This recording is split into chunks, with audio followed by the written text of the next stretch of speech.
Good evening, I'm Alex Dierckman.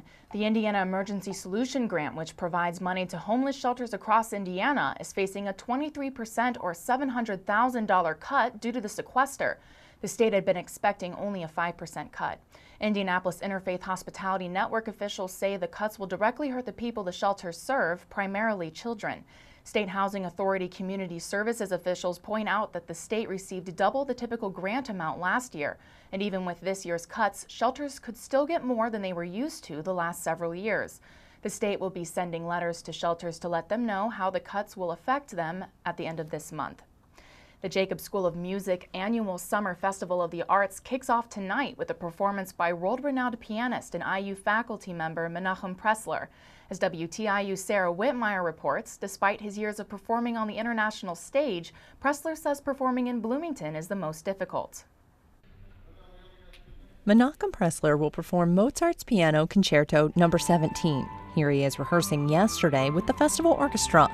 Pressler's career spans nearly 6 decades, during which time he's received numerous awards and honors for his solo and chamber music recitals. He's toured the world extensively, but says playing in Bloomington, where he lives and teaches, is where he faces his toughest audience. The most critical audience is right here, because we teach them to be critical. You only can do well if you are critical, self-critical, not to the extent that it is destructive, but not to be self-satisfied.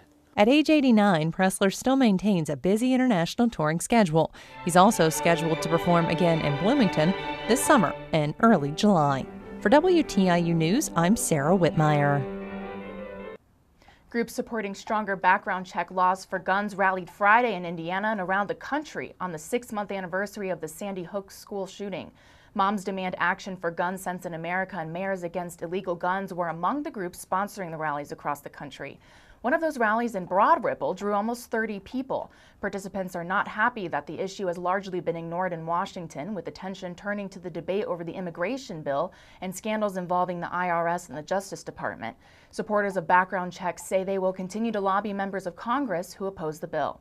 And here's a look at the weather. Tonight, mostly clear with lows around 57 degrees. Tomorrow, partly cloudy with a 40% chance of thunderstorms with highs around 86 degrees. And tomorrow night, partly cloudy with a 60% chance of showers. And here's a look at the 5-day forecast. Sunday, mostly cloudy with a 40% chance of thunderstorms. Monday, a 50% chance of thunderstorms. And Tuesday, partly cloudy with highs around 78 degrees. 80 degrees on Wednesday, mostly clear. And Thursday, partly cloudy. For WTIU News, I'm Alex Dierckman.